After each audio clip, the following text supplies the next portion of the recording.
Ari ambuye naira naine. Naine. Naira naine tapu mulire kuno. Mwana we tapu mulire kuno. Iwe yo tamira muru mwana we. Mwana iwe.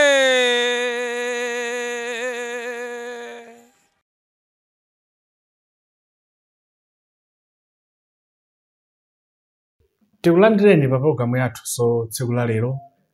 Pa tsiku la lero muli ndine m'bale wanu Vijelo Gondwe kuchokera ku mpingo wa Khristu ku area 36. Komanso ndilinso ndi m'bale wanga pano.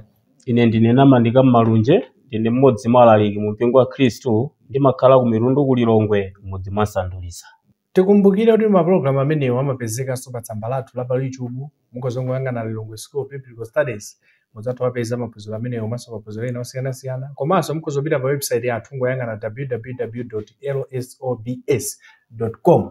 Mukatero mukafika amenewo mudzapeza mwayi oti mutha download ka application kathu kamene mukuzokayika mfoni mwanu, kamene mudzapezenso maphunziro ambiri omvera komanso onera pa YouTube komanso pa application amene mudzatowapeza amene angapitirizebe kuthandizani kukuza moyo wanu wa uzimu.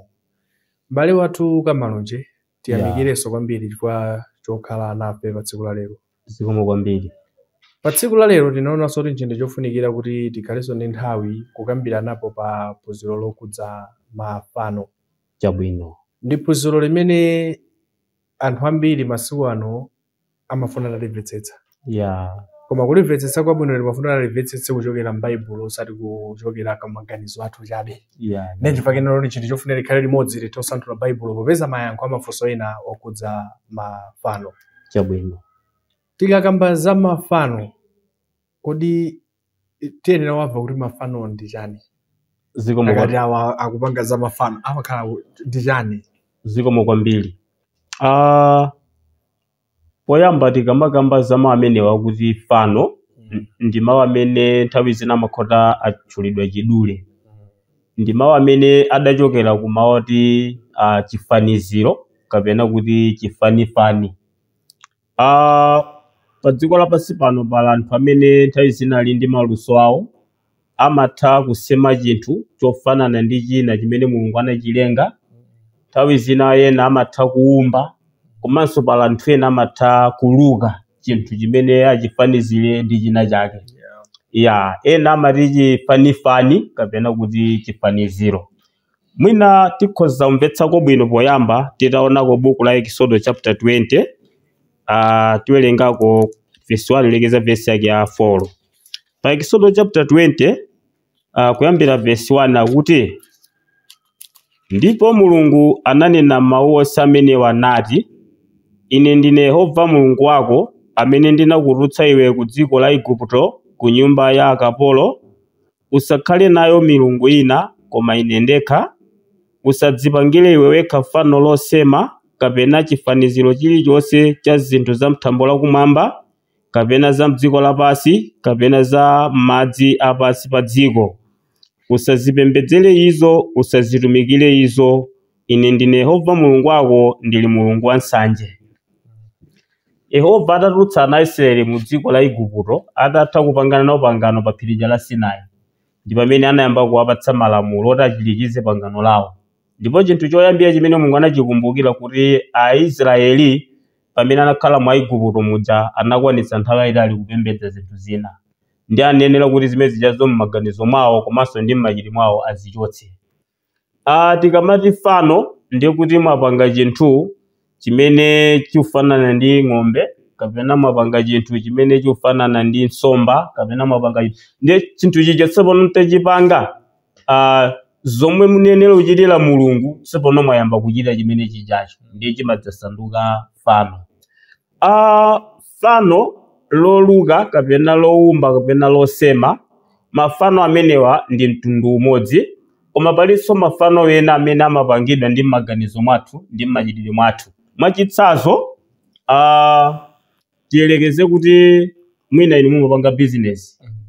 tsopano tsiku la chipembedzo kapena tsiku la Sunday limene Mulungu anakulamulani kuti mukampembedze Mulungu, ndiye wina akuwuzeni kuti koma tsiku la Sunday mmene business ikuyendera pansika wakuti mutangoti mwapita kumeneko ndiye kuti business yanu muyipititsa patsogolo. Ndiye kudzapezeka kuti tsiku limene mukuwuzidwa ndi tsiku limene munafunika mukapembedze Mulungu. Ndiye ngati m'malingaliro mwanu tsopano munayika Mulungu kuti tsono mukamtumikire, mwadzidzidzi Mulungu jankumuchotsa m'malo mwake mupite kukatumikira ndalama. Pa nthawi imene ijayo ndalama ija imadzasanduka fano, chifukwa mwachotsa okulengani mwayikapo chinthu china. Nthawi zina zikhoza kutheka kuti tsiku lomwe la chipembedzolo ndi upezeka kuti mwina kuli masewera kapena mpira pamene tikamba za masewera ampira ayikidwa tsiku la chipembedzo, ndi tsiku limene inu mnafunika mukapembedze Mulungu. Ndiye inu nkunena kuti pofunitsitsa kuti mpira umenewo sinufuna unidutse, ndiye sinufuna kuti ndikalephera ulowa ku stadium, ndiye zimene nditi ndichite ndiye kuti sinipita kokapembedza chifukwa choti nkalowe mwansanga ku stadium ya mpira. Ndiye m'malo mwake mukachita zimene zijandoti pa nthawi imene ijayo chifukwa chokuti mwaona chinthu choposa Mulungu chimene chijacho chimadzasanduka fano. Choncho tikamati mafano ndi amapezeka magawo angapo. Nthawi zina zikhulupiriro zomwe timachitazi kuti mwina nthawi zina ndimaphunzira kuphunzira mkumbuyomu, mwina munthu ngati sing'anga kuwuzani kuti musatenge moto ukalowetsa owunika ukalowetsa nyumba, numazikhulupirira zimene zichazimukhazikika pamene pajapo makhala kuti mbali imodzi mutumikira mafano. Ukhoza kutheka unena kuti sinipembedza mafano, unena kuti chifukwa chakuti palibe chinthu chosema kapena chinthu chowumba kapena chinthu choluka, zimenezo nkuzikana ndi umagazi kuti supembedza mafano. Koma nthawi zina ukhoza kupembedza mafano mu njira inayi. Choncho mukafunsa kuti likamati fano kapena mafano ndi chani, omvera ndingawayankhe choncho. Tiyamikire chifukwa looneka kuti limene likukhala vuto pakati pathu ndithu lokudza mafano. Ndiso nthawi zina zikozeka kuti anthu ena amapembedza mafano koma osadziwa. Koma ndimene mofuna mndeteza titsegula moto lidziwe kuti kodi ine ndine wamafano kapena sine wamafano. Koma kodi pali chifukwa kapena pali zifukwa zimene anthu amapembedzera mafano? Mwina chimene chimapangitsa ndi chani? Zikomo kwambiri. Tikawerenga buku lopatulika Baibulo mosamalitsa pofuna kuunikapo zina zomwe zopezekeratu zimene zimapanga anthu kuti azipembedza mafano. Chinthu choyamba, anthu pa dziko lapansi adakhala alipembedzako mafano chili chifukwa chosadziwa woyenera kumpembedza. Mukapanda kudziwa woyenera kumpembedza, tsopano muli ndi mtima wopembedza m'malo mwake makangopembedza zinthu zina kapena kupembedza mafano. Tili ndi chitsanzo chabwino cha buku la Machitidwe chapter 17, tidzawerengako 16 komanso tibwera pa verse 22. Pa 16 akuti, pamene Paulo analindira iwo pa Atene, anavutidwa mtima pamene anaona mudzi wonse wadzala ndi mafano. Verse 22. Ndipo anayimirira Paulo pakati pa Areopagi nati, amuna inu Atene, mzinthu zonse ndiona kuti muli akupembedzetsa. Pakuti popita ndikuona zinthu zimene muzipembedza, ndipezanso guwa lansembe lolimbedwa potere kwa Mulungu osadziwika, chimene muchipembedza osachidziwa, chimenecho ndichilalikira kwa inu. Paulo anapeza mtundu wa ku Atene kuti atangofika pa njira akuti anaona mudzi wonse utadzaza ndi mafano, ndipo kenaka pamene anakalowa mchipembedzo chawo ndiye mafano anali okhazikika mu chipembedzo chija, ndipo adapezapo guwa lina lansembe lolimbedwa kwa Mulungu osadziwika. Chimenechi Atene chifukwa chosadziwa Mulungu woyenera kumpembedza zinapanga kuti azipembedza mafano. Choncho pali umboni okwanira kuti alipo anthu ena ochuluka mu dziko lapansi amapembedza mafano chifukwa chosadziwa Mulungu woyenera kumpembedza. Tikaonapo ana Israeli aja amene Mulungu adawawuza kuti osapembedze mafano, chidadzachitika nthawi inake sipanapite nthawi Aisraeli adapembedza fano. Nthawi imene Mose anapita ku phiri kukalemba buku la chilamulo, kudadzapezeka kuti ana Israeli amuvuta Aaroni kuti utipangire fano kuti tizisangalala nawo. Ndipo chimene chinachitika ndithu Aaroni anapanga monga mmene anthu anamuwuzira, ndipo anatulutsamo fano la mwana wa ng'ombe. Tsono tikamawerenga buku ili la Exodus chapter 32 tiwerenga kuyambira verse 7 kulekeza verse 9. Ndipo Yehova anati kwa Mose, muka tsikatu pakuti anthu ako udakwera nawo kuchokera mdziko la Igupto wadzipsa. Wapanduka msanga njira imene ndinawawuza, wadziyengera mwana wa ng'ombe namugwadira namphera nsembe nati, si milungu yako Israeli imene inakweza kuchokera mdziko la Igupto? Ndipo Yehova anati kwa Mose, ndawapenya anthu awa, taona ndiwo anthu opulupudza. Pa Exodus chapter 20 Mulungu wawuza kuti musamapembedze mafano. Tsono kapena kupembedza milungu ina. Tsono pameneyo anawuzidwa mawu amenewo ndi kuti anadziwa kuti mulengi wathu amene anatulutsa ku dziko la Igupto audana ndizi afune ife tipembedze Mulungu yekhayo. Koma yapa anadzapeza kuti anthu adzapembedza fano. Ndiye Yehova anena kuti popeza adawawuza ozidziwa, koma tsopano opembedza fano ori uzidziwa, ndiye Mulungu anamuwuza Mose kuti ndawapeza kuti anthu awa ndi anthu opulupudza. Kupulupudza ndi mawu ena aja amene amatchedwa kuti kusaweruzika. Chifukwa kusaweruzika kumabwera kuti unawuzidwa choyenera kuchita wasankha kusachita. Kumene kuja konde kumatchedwa kusaweruzika. Ndiye mawu ofanana ndi omwewo ndi amene Mulungu amanena kuti ndawapeza kuti anthu awa ndi anthu opulupudza. Ndipo popitiliza kunena kuti anthu amapembedza mafano chifukwa chosadziwa, tioneponso buku ili la Yesaya 44. Yesaya 44 tiwerenga ku verse ya 18 ndi 19. Pa verse yake ya 18, iwo sadziwa kapena kuzindikira chifukwa pamaso pawo papakidwa thope kuti sangaone, ndi mtima wawo kuti sangadziwitse. Palibe wina okumbukira kapena kudziwa kapena kuzindikira, ndi kuti ndatentha mbali ina ya moto, inde ndawotchanso mkate pa makala pache, ndakazinga nyama ndi kudya. Kodi ndichipange chotsala chache chikhale chonyansa? Ndidzagwadira kodi tsinde la mtengo? Ana Israeli nthawi imeneyo Mulungu amawadabwa kuti kodi pamene papo munthu wachita bwanji apa. Amakamba zakuti pali mtengo, mtengo umakhala ndi mphanda. Ndiye tsono zimene amadabwa Mulungu amadabwa kuti zamachita munthu watenga mphanda ina wadula, ndiye wacheketsa matabwa akukhomera zitseko kapena mipando mtengo omwewo. Ndi anadabwanso kuti mphanda ina adawazawaza nkupanga nkhuni, ndipo watengako nkhuni zija wasonkhera moto, ndipo atazizidwa wawotha moto, ndipo kopezeka kuti wawotchaponso mkate kudya nyama yotcha pamene pacha pa mtengo uja. Ndiye tsono chimene amadabwitsa munthu tsopano kudzapezeka kuti tsinde lake la mtengo wakasema Mulungu, oti tsopano munthu uja ayamba kugwadira tsopano. Pamene pa Mulungu munthu wochita bwanji? Moti popanda kwabwina wina wanena kuti kodakula kuti tichite zinthu zolondola. Kodi tayiwala ife kuti paja mtengo omwewu ndi umene watithandiza kuti tikhomere mipando? Kodi si mtengo omwewu umene taphikirawu?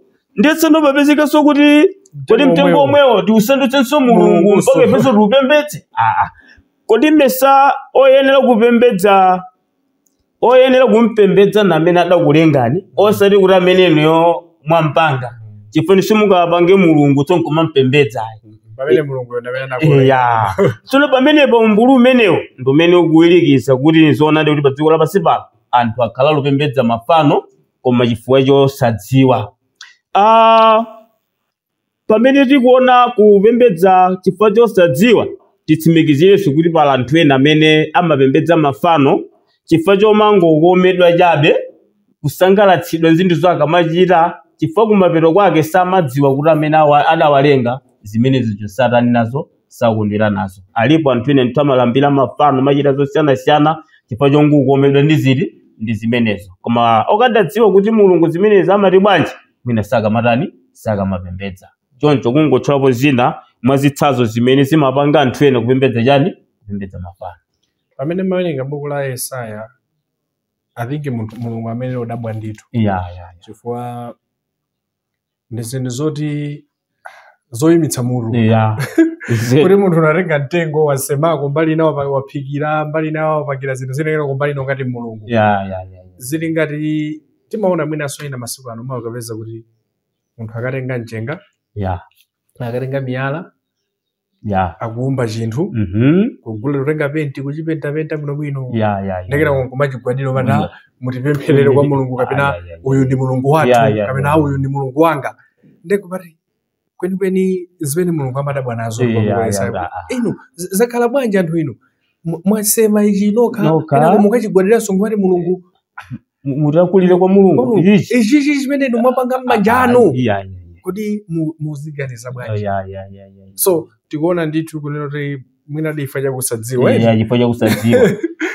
mwina ngati ena amadziwa koma ndiyoti amangopulupudza chabe ungosankha kuti zichene zimenezo koma zinthu zodandaulitsa mulungu aonetsa ndithu nadandaula adabwa munthu nthawi zina pamene tikambasa mafano mwina anthu ena akozomakhala kuti ndoti mwina amangoletsatu mafano zoumba wekha zotani paliso inthu ina chimene pepe ena fotokoza kozokulu osachipembedza patula mafano tiwaito umba wekha chinthu china zikomo kwambiri la buku lathu lopatulika baibulo lakhala lumafuna utionetsa ndithu kwakukulu baibulo lalembedwa ndithu kuti mawuwa ndi a mulungu ndipo chachikulu mulungu afuna kutichotsa magawo onse kuti kupembedza kwathu kulunjike kwa amene wene kumtani kumpembedza.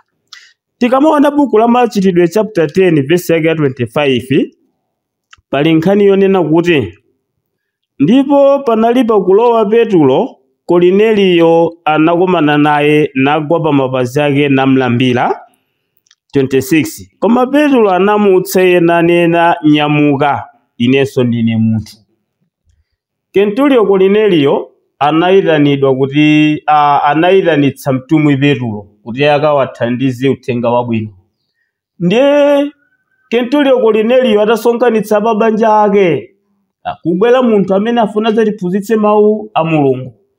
Chinali chinthu chochititsa chidwi kuti tsiku lina lake Kentulio Korneliyo pa tsiku lina dangodabwa mngelo choka kumwamba amuza kuti ukayitane Petulo. Ndiye chinali chinthu cholemekezeka kuti pakana uchoka kumwamba udzaniuza kuti nkayitane Petulo koma Petulo amene ndi olemekezeka. Ndiye kuti pamene banja lonse limadikira kubwera kwa Petulo atafika pamene anadzanguti azilowa mnyumba mwa Kentulio Korneliyo ndiye Kentulio Korneliyo adagwa pa mapazi a Petulo namlambira. Koma Petulo adamuwuza kuti imirira chifukwa inenso ndine munthu. Tikamaona pa Chivumbulutso chapter 22 mu verse yake ya 8 akuti ndipo ine Yohane ndine wakumva ndi wakupenya izi ndipo pamene ndinamva ndi kupenya ndinagwa pansi kulambira pa mapazi a mngeloyo wakundionetsa izo. Ndipo ananena kwa ine tapenya usatero inenso ndine kapolo mzako ndine mzawo wa abale yako aneneri ndi iwo kusunga mawu a buku ili lambira Mulungu. Kentulio Korneliyo walambira Petulo wamwankha kuti ayi tsopano mtumwi Yohane analemba buku la Chivumbulutso. Tsono mngelo amene amamuthandizira kumuonetsa zoti alembezo ntchito imapita kumapeto olemba buku la Chivumbulutso akuti Yohane anagwa pa mapazi a mngeloyo namlambira. Ndiye mngelo anati ayi inenso ndine wotumikira tangosiyana kokhala nene makhala kumwamba ine makhala koma ntchito yathu yotumikira Mulungu mmodzi. Ndiye kuti sitiyenera kulambira munthu sitiyenera kulambira mngelo. Tikaonanso pa Mateyu chapter 4 verse 8 mpaka na verse yake ya 10 Yesu atachoka kubatiza adapita ku chipululu kukayesedwa ndi Satana. Yesu china chimene Satana anampatsa Yesu nchoti nifuna utandigwadira nifuna dziko lonse lapansi ndikutani ndikupatsa. Yesu anati kwalembedwa kuti uzigwadira Mbuye Mulungu wako ndipo yekha udzamlambira. Pamene paso paonetsa kuti ngakhale mngelo atakula mphamvu bwanji ngati madachita Satana sitiyenera kumulambira. Choncho pamwamba posalambira mafano taonanso zitsanzo zina zimene Baibulo kutichenjeza kuti osalambira munthu osalambira mngelo osalambira Satana. Pamene mafotokoza za mafano munthu komanso mngelo zikutithandiza ndithu kunena kuti ngati mwina zinthu zina timapanga moifa chosadziwa tinozindikira chipathayi zina mwina ntchinthuyu ukuzochiona ngati chinthu chapamwamba olambira ngelo kuti ngelo wapamwamba olambira koma baibulo kuti zoti sungalambire ngelo sungalambire fano komanso sungalambire munthu lero tanthauza kunena kuti munthu wene waziganizira pamenepopo pa kupembedza kwako kuti ndimapembedza motani pamene tikuyandikira ndithu mapita chaku mapeto kwa phunziro lathu pali kuopsa kotani kumene mwina munthu angakumane nako makamaka pa kupembedza mafano pali chiopsezo chanji painako zomatati nazolowera timapembedza chonchi zikomo kwambiri tikawerenga buku ili la tikabwaliranso pa Exodus chapter 32 tidzawerengako mu verse yake ya 33 ndi 34. Pa Exodus chapter 32 verse yake ya 33 ndi 34 akuti ndipo Yehova anati kwa Mose, iye amene wagwadira ndifafaniza emweyo kumchotsa m'buku langa. Ndipo tsopano mukatsogolera anthu kunkanawo kumene ndinakuwuza, taona mthenga wanga akutsogolera. Koma tsiku lakuwazonda ine ndidzawalanga chifukwa cha kuchimwa kwawo. Ndipo Yehova anakantha anthu chifukwa anapanga mwana wa ng'ombe amene Aaroni anampanga. Ana Israeli aja amene anatsogolera ntchito yofuna kuti alambire fano, chimene Mulungu anaonetsa mkwiyo wake adawawononga. Ndiye kuti Mulungu sakondwera ndithu pamene anthu akupembedza mafano. Choncho awa pokhala adapembedza fano koma mochita mopulupudza, Mulungu sanakawalekera funika wapereke chitsanzo chowachenjeza mtsogolo mwa nthawi. Tikaonanso pa Chivumbulutso mutu 21 verse yake ya pa Chivumbulutso chapter 21 verse yake ya 8.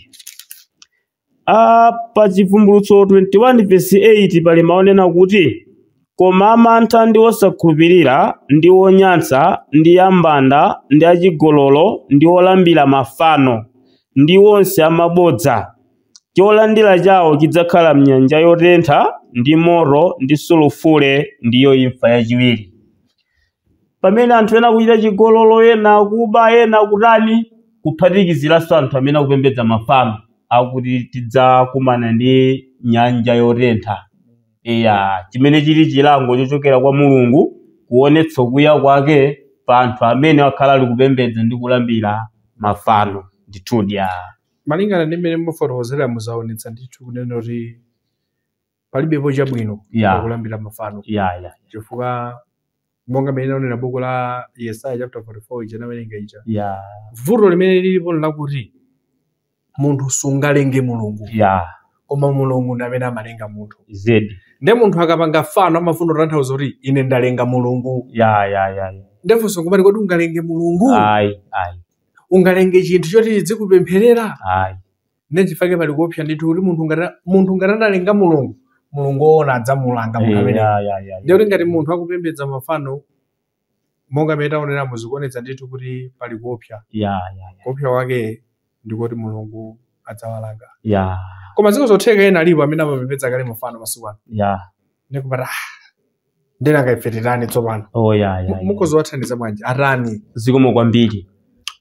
Poyamba uthenga umene ndili nawo kwa anthu amene wakhala kupembedza mafano mu njira zosiyanasiyana, ndikofunika adziwe kuti tili naye Mulungu amene tiyenera kumpembedza, amene anatilenga. Pali zifukwa zokwanira zoyenera kupembedzera Mulungu kuti ameneyo. Chinthu choyamba nchoti iye adatilenga, ndiye ngati iye adatilenga ndiye nkofunika ife tiyambire kuti tipembedze ameneyo.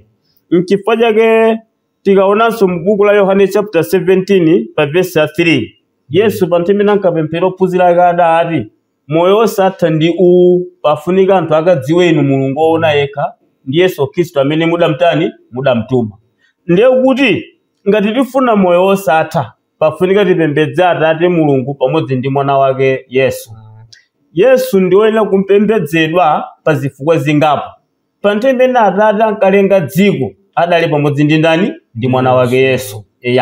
Komanso Yesu ndi amene adatifera ife pa imfa ya pamtanda. Pachifukwa chimenechi ndifoyenera kumtani iyeyo kumpembedza. Tsono funso lanu lonena kuti kodi tsono anthu amenewa atani? Pamene tikuona kuti anthu adziwe Mulungu woona, chinthu china chonena kuchidziwa nchakuti pa 1 Yohane chapter 5 verse 21 akunena kuti tiana dzisungireni nokha kupewa mafano. Ndiye kuti anthu afunika adziwe kuti apewe. Kupewa ndi kuthawa kapena kuchoka munjira ya kupembedza chani mafano. Maofanana ndi omwewa aliponso m'buku la 1 Korinto chapter 12 1 chapter 10 mu verse yake ya 14. Chifukwa chache okondedwa anga thawani kupembedza mafano. Pa 1 Yohane chapter 5 verse 21 akuti mupewe mafano. Pa 1 Korinto chapter 10 verse 14 akuti thawani mafano. Pamene fetu thawa mafano ndiye kuti tiyeni kupembedza Mulungu woona uja. Ndiye ngati anthu awa akhala luchite zimenezi, uthenga wina ndionena kuti Bible limene kuti anthu akamva mawu Mulungu ayenera kukhulupirira Mulungu. Ndipo anthu akakhulupirira Mulungu, chinthu china chimene Bible limawuza ndi choti kuti alape. Ndipo anthu amene akalapa, kulapa ndi kusiya, kugonja, kusintha maganizo. Kumeneko ndiye kulapa. Anthu akatsimikiza kulapa kuti agonjera Mulungu, pafunika avomereze kuti Yesu ndi ndani? Ndi Ambuye. Ndipo anthu akavomereza kuti Yesu ndi Ambuye, china chimene anuchita kuti abatizidwe. Paja ubatizo ndi kulowa m'madzi ambiri, ngati mmene Yesu anatipatsa chitsanzo pa Mateyu chapter 3 verse 16 kuti Yesu pobatizidwa adatipatsa chitsanzo chobatizidwa m'madzi ambiri. Anthu akachita zimenezo amakhululukidwa kapena akhululukidwa machimo awo. Pa Chivumbulutso chapter 2 verse 10 anena kuti tikachita zimenezo tsopano tikhala okhulupirika kwa Mulungu kufikira imfa. Zimenezo nzoyenera kuchita anthu amene wakhala lupembedza mafano koma tsopano alufunabe kuti pa tsiku lomaliza akapezeke ali kumwamba kapena ali kumoyo wosatha. Choncho mukafunsa kuti kodi anthu amene akhala lupembedza mafano achite bwanji, ndiye kuti tiyenera ndithu kuti achite zimenezo. Chimene chimasangalatsa pa zinthu za Mulungu nchakuti Mulungu amapereka mwayi munthu akafuna kukoza zinthu. Ukaona kuti sunachite bwino Mulungu sanera usabwerenso kulanda. Ngati ufuna kukoza Mulungu amakhala okonzeka kuti akulandire. Taona ndithu mphunziro lathu kunena kuti si chinthu choyenera kuti munthu akuze chinthu yemweyo ngumachigwadira. Si zinthu zoyenera. Si chinthu choyenera kuti munthu agwadire munthu mnzake. Komanso si chinthu choyenera kuti munthu agwadirenso mngelo kapena apembedze fano. Ndipo popanga zimenezo amakhala kuti kupanga zimene Bible limaletsa limene limaziti mafano. Ngakhale anthu ena abe mwina amaona kuti tikakoza ichi ndi choyera ichi tichigwadire. Bible likutitsimikizira ndithu kunena kuti ndi chinthu cholakwika kugwadira kapena kupembedza chinthu chimene wachitokoza wekha. Tikaona buku la Machitidwe chapter 17 imatisangalatsa imene mnayamba uliwerenga lija. Paulo ali kunzino meja wa 10 anawuza kuti ine ndinofuna ndiwuzeni za Mulungu amene anakulengani inu komanso amene analenga dziko lonse lapansi. Nengati Mulungu anatilenga ife nkulenga dziko lapansi ndine nkanena kuti ndikukasema kukoza so Mulungu wanga ndi ndikukagwadira chinthu chimene ndasema ine.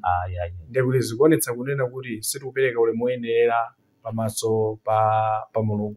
Zimene Mulungu sagwirizana nazo ndithu. Uthenga kwa Khristu wonse. Paja ninakambapo za mafano aja oti mwina choluka umati chosema umapewa umatso choumba umapewa. Koma tsopano m'malo mwake nthawi zonse ukafika kuti ukapembedze Mulungu wakomedwa ndi chinthu china chake chimene chikupangitsa kuti kuchachisuta pito kwa china chimene chichacho. Kwabwerapo ngozi lero kukhala wonabziliza Sunday ndiye iweyo pamene chimakhala kuti kwa iwe lasanduka chani fano waika pa Mulungu pasi ndiye chasanduka mlowa malo Mulungu ndi chimachidwaso kuti fano. Nthawi zina tikuzomane nada zathu rawo amagwadira choumba ife singachite zimene koma kani ndoti niyo mmachita chani zimene mmachika so patsogolo kuposa Mulungu ndi fano. Ndithudi tiyamikire kwambiri chifukwa taonanso phunziro lina imene lili lofunikira masiku ano. Koma ziko zotheka kuti omvera ali ndi funso papero patipapereka nambala mudzatifunsa komanso pali phunziro imene mungakonza kuti zaphunziritse nthawi ino tipeze tidziwitseni komanso monga amene manena kuti maphunziro onsewa amapezeka pa tsamba lathu la YouTube yang'ana Longozi Biblical Studies mukatero mudzatha kulipeza komanso phunziro limatontomezera munthu latomvera pa nthawi yake pogwiritsa ntchito nambala imene payikidwa papero. Pamalogamu yathu tsiku la lero munali ndine m'bale wanu Mvinjero Gondwe kuchokera ku mpingo wa Khristu ku area 36 ku Lilongwe. Komanso monga ndali ndi m'bale wanga pano. Ine ndine Namani Malunje, mmodzi mwa alaliki mu mpingo wa Khristu, ndimakhala ku Mirondo ku Lilongwe, mmodzi mwa Nsanduliza. Kufikiranso nthawi ina Mulungu akudalitseni nonse. Amen. Ati Ambuye naita naine.